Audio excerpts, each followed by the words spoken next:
Hi guys, this is Super Testnet. Today I just want to show off my latest invention, which is the user rejected soft fork 110, or URSF-110. It is a command line application that I am running on my computer here.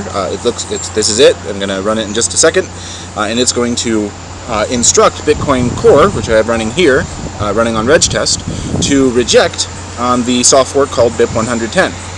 You can read more about my reasons for doing that on here. BIP110 is a soft fork proposed by some of my friends in the anti-spam movement, which I also consider myself a part of. But I think this particular proposal, BIP110, is bad. I don't like it for reasons you can read about here. And so I made something called a user-rejected soft fork. And just before I run it, I want to just briefly go over what this paragraph says. A user-activated soft fork tries to enforce new rules on Bitcoin. And a user-rejected soft fork tries to fight that by saying that rule is not allowed on Bitcoin. Specifically in this case, BIP110 wants miners, one of the rules it makes is that miners have to signal that they're going to start blocking spam in certain blocks. And so this basically says if miners start signaling, if too many miners start signaling that they're going to do that, it's going to start rejecting their blocks.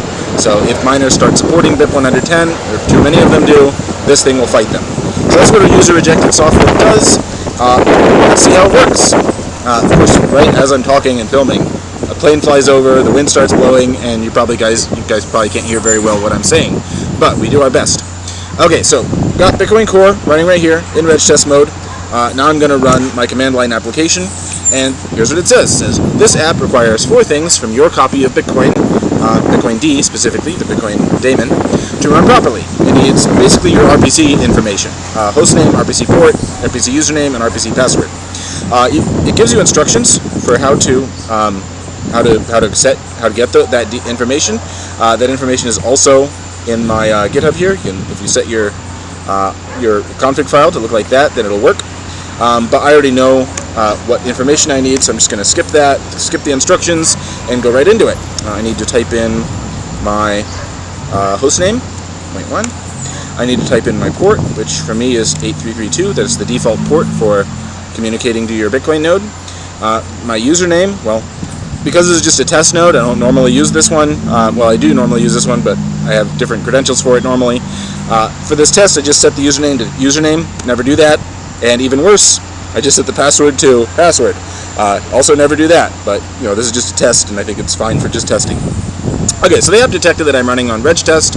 That's a simulated, local testnet that no one else knows about. It's just me running it on my own local computer. And it's at block height 0. I haven't mined any blocks on this testnet.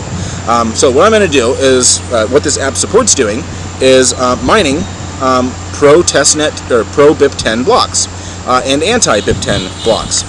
So I'm going to mine a certain number of pro-BIP110 blocks. How many am I going to mine? Well, this says 1,109 is like the magic number that if during any signaling window we get to 1,109 blocks in favor of BIP110, then it'll activate shortly after that.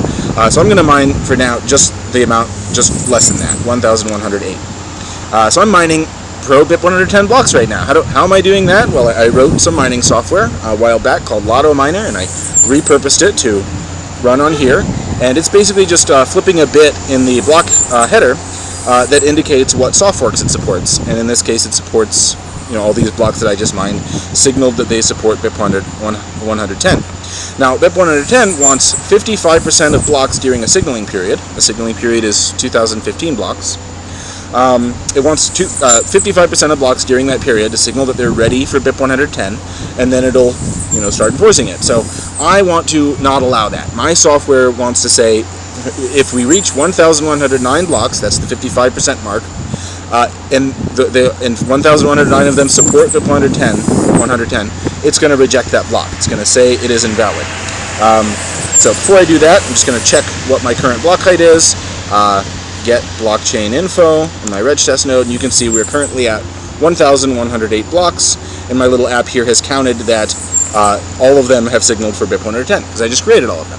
Just to show you that it works the other way as well, I'm going to mine 10 or 20 anti-BIP110 blocks, which the only reason they're anti is that they don't signal that they support it. So it detected that. It's like, we still have 1,108 blocks, 1128 blocks now, and all but 20 of them are signaling for BIP110. Same here. If I look on Get Blockchain Info, it now detects that we are at 1128 blocks.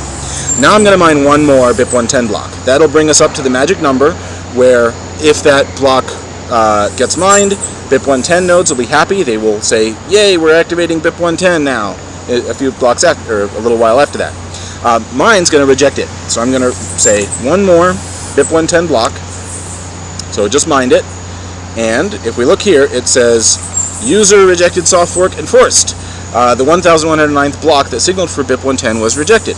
All it did was it detected that this block was in favor of BIP110, and it ran the invalidate block command, which is right there. It's on Bitcoin Core. It's kind of hard to see because the text is small, but that says invalidate block. It's one of the commands Bitcoin has, and this is one way to enforce a soft fork.